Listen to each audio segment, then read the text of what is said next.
Poxa, a essa crença, aos segmentos mais radicais que dizem que não são idólatras, né? Existe duas coisas que eu quero enfocar. Primeiro, a questão da Trindade, né? Nós sabemos que a Trindade foi criada a partir do quarto século, né? Como uma maneira, acredito eu, como uma maneira de fugir do princípio judaico da crença de um só Deus. Então, aquilo incomodava aquela parte da congregação que se uniu a Roma, que abraçou a proposta de Constantino, que supostamente havia se convertido ao cristianismo, que diz ter visto o sinal de uma cruz no céu e tal. Esse segmento, essa parte da congregação que se aliou ao Estado é que criou a Trindade. A Trindade levou séculos, foi objeto de discussão em muitos concílios dali para frente, quer dizer que não foi uma coisa assim facilmente aceita, havia uma certa resistência, mas ela foi criada basicamente para combater a crença judaica no único Deus. Tanto é que você vê que o Shema Israel. Em alguns programas mais antigos aí, a gente falava que lá pelo ano 560 e alguma coisa, Roma, já a religião com praticamente plenos poderes políticos e religiosos, determinavam a presença de guardas imperiais nas sinagogas dos judeus. Guardas lá dentro das sinagogas. Com qual objetivo? Proibir que se rezasse o Shema Israel, que é a confissão no único Deus. Ora, eu pergunto, se o judeu estava orando o Shema Israel lá dentro da sinagoga dele, o que eles tinham a ver com isso? Mas se incomodavam. Nem lá dentro da sinagoga se podia pronunciar o Shema Israel, Adonai Eloheinu, Adonai Echad, que quer dizer, ouve Israel, o Eterno é nosso Deus, o Eterno é um. Era proibido isso e fiscalizado por policiais dentro das sinagogas. Então, quando a gente fala que a Trindade foi criada com esse objetivo de combater a fé judaica, tentando então...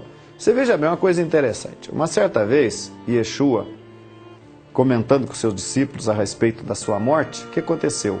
Pedro se levantou e falou para Yeshua assim, Senhor, nunca te aconteça tal coisa. Quer dizer, dizendo para Yeshua que ele não devia morrer, né? Uhum. E o que Yeshua falou para ele? Para trás, Satanás. Para trás, Satanás. Não que Pedro fosse Satanás, mas aquele pensamento, aquela mensagem era diabólica. Né? Pedro pensou que estava fazendo um bem e estava com uma mensagem estranha, com um fogo estranho ali, né? Na presença de Yeshua. Os criadores da Trindade achavam que elevar Jesus e Yeshua à categoria de Deus e colocá-lo em igualdade com o Pai, que eles estavam fazendo uma boa obra, né? Você acabou de ler aí que o nosso mediador é Yeshua, homem. Homem, ponto final. Homem, não é verdade? Há um só Deus e um só mediador entre Deus e os homens. Agora quero repetir hoje. Yeshua HaMashiach, Jesus o Messias, homem. Quero repetir o que eu falei no programa anterior, que essa mediação efetuada por Yeshua é uma mediação de acesso, ou seja, você tem acesso ao Pai através dos méritos e através do sangue de Yeshua, que serviu para Deus como expiação pelos pecados de todos os que a Ele se unem por meio da Tevilá, em nome dele, do batismo. E que mediação feita por Yeshua não significa que nós oramos para Yeshua, ou que nós nos voltamos e pedimos para Ele, porque nós pedimos ao Pai, nós nos comunicamos com o Pai, com o Deus verdadeiro, em nome, isso sim, de Yeshua. Isso é a mediação verdadeira, e não aquela que se fala por aí, pede para Jesus. Então, mas aí acontece o seguinte, naquele intuito então de fugir da fé judaica na crença em um só Deus, se jogou, então se colocou Yeshua em igualdade com o Pai, né? Como uma segunda pessoa, suposta segunda pessoa da Trindade, né? E aí, e o Espírito Santo? Então vamos também elevar o Espírito Santo também nessa mesma igualdade, né? Que para eles é uma outra pessoa. É uma outra pessoa. Uma outra, né? Entidade. E que isso é um tanto confuso, isso aí, que levou, como eu falei antes, séculos de discussão para ser aprovado por definitivamente definido, Tanto, né, né? Que hoje séculos. Ninguém sabe explicar, se você perguntar, ele não vai saber responder se Jesus é filho de Deus ou do Espírito Santo. É aí que eu queria colocar, né? Porque se em alguns evangelhos há o testemunho de que Yeshua foi gerado pelo Espírito Santo, sim, como é que o Espírito Santo pode ser a terceira pessoa e ter gerado a segunda? Não é verdade? Exato. Mas você veja bem, então, aí criaram a Trindade, que se chamava Trindade, né? Mas hoje, essa mesma Trindade que foi criada lá atrás, hoje, ela foi aperfeiçoada dentro dos segmentos protestantes. Ela foi aperfeiçoada. Não todos os segmentos, não todos, por alguns. E hoje, de Trindade, pulou para Triunidade.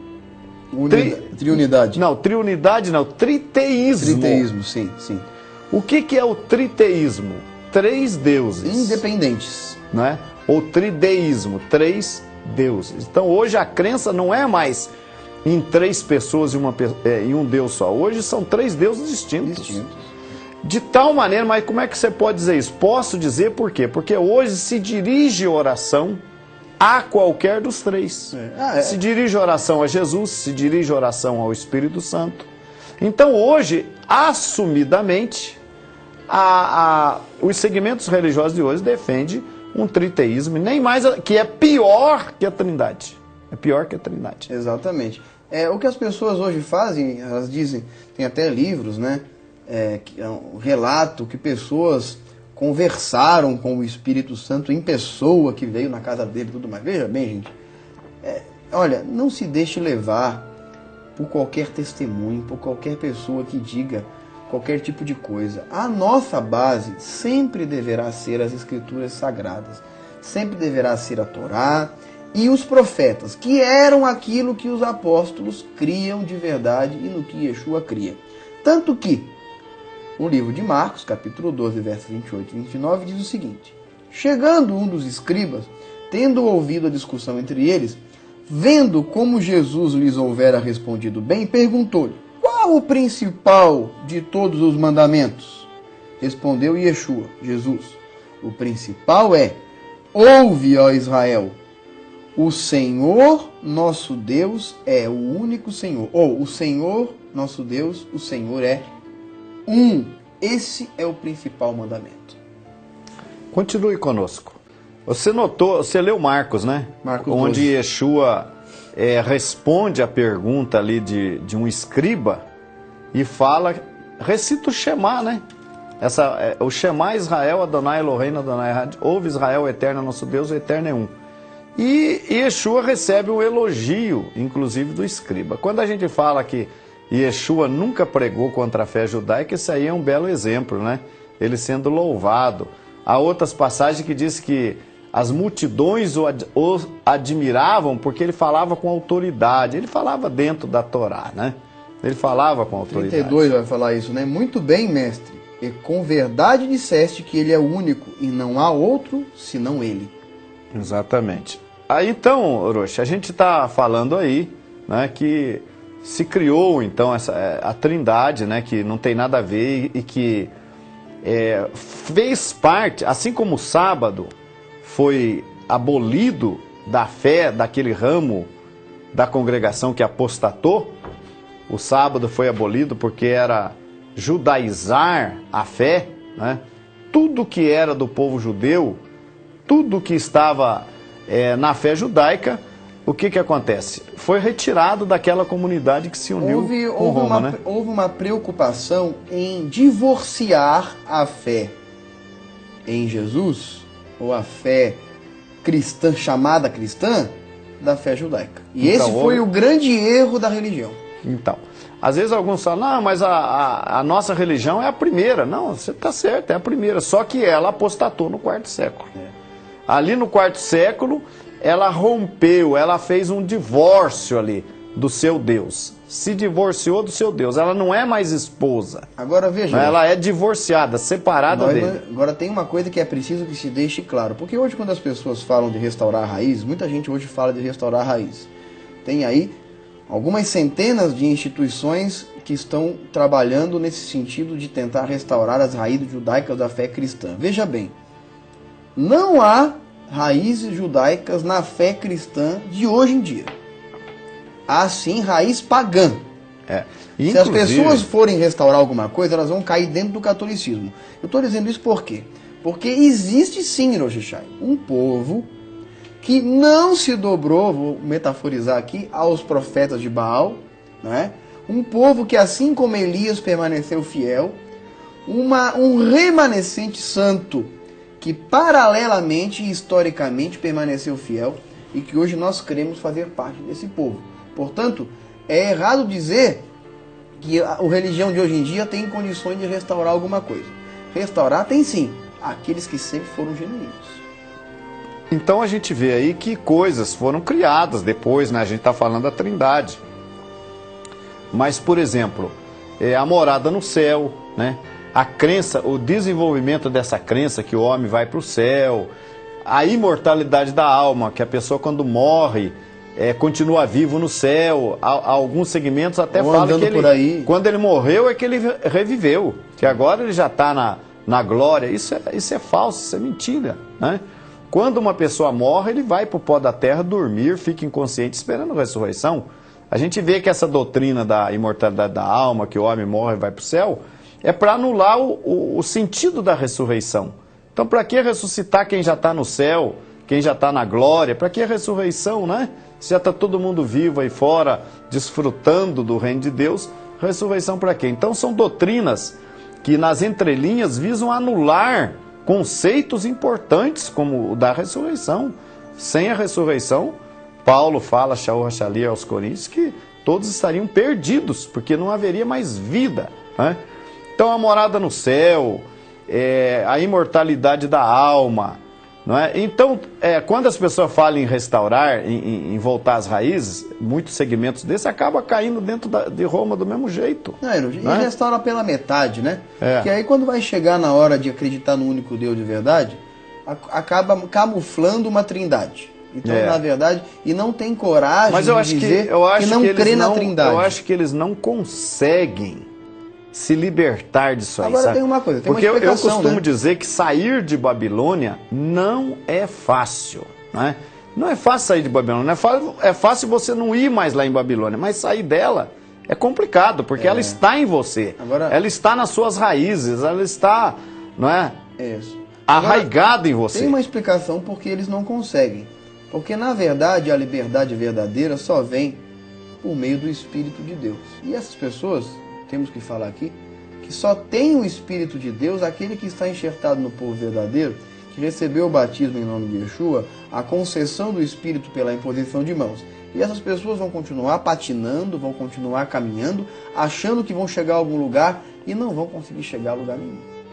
Então a gente está explicando para vocês, nós somos a congregação israelita da Nova Aliança, parte daquele segmento judaico que surgiu há 2000 anos atrás, que é judaico, e Yeshua era judeu, seus apóstolos judeus, a sua congregação judaica, e que atraiu na época um contingente muito grande do nosso povo. Milhares do nosso povo, do povo de Israel, abraçou a Yeshua e se tornou o melhor cumpridor da Torá.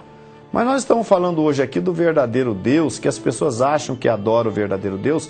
Eu queria voltar, Oxias, aqui em Ezequiel 20, porque você veja bem uma coisa, o Deus do povo aí fora é muito fácil de identificar. Por exemplo, que dia vocês guardam em honra do Deus que vocês acreditam? Por exemplo, todo domingo você tem pela manhã escola dominical ou missa, ou seja lá o que for, né? Tem todos os seus serviços nesse dia. Muitas vezes se proclama claramente que esse dia é o dia do Senhor.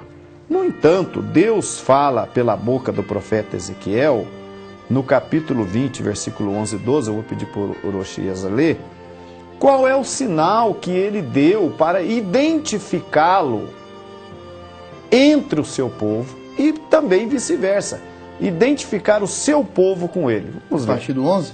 11 e 12. Porque em 6 dias fez o Senhor os céus e a terra, o mar e tudo que neles há, e ao 7º dia descansou, porque isso o Senhor abençoou o dia de sábado e o santificou. Vamos ler o versículo 10 também desse capítulo aí. Do 8 em diante. Lembra-te do dia do sábado, ou de Shabat, dia de descanso, para o santificar. 6 dias trabalharás e farás toda a tua obra, mas o 7º dia é o sábado do Senhor teu Deus. Não farás nenhum trabalho, nem tu, nem teu filho, nem tua filha, nem teu servo, nem a tua serva, nem o teu animal, nem o forasteiro das tuas portas para dentro. Daí ele fala, porque em 6 dias fez o Senhor e tal. Então, você vê que aí está vinculando Deus com o sábado. Porque em 6 dias fez o Senhor o céu e a terra. O Senhor teu Deus, né? Está vinculando o verdadeiro Deus, o Deus que criou os céus e a terra, com o sábado, que o nosso povo, o povo judeu, deveria guardar o sábado porque ele trabalhou 6 dias, descansou no 7º dia e santificou esse dia. Agora, se o Deus que você acredita e adora, o dia de descanso desse Deus que você acredita é o domingo, então o seu Deus não é o mesmo Deus do povo de Israel.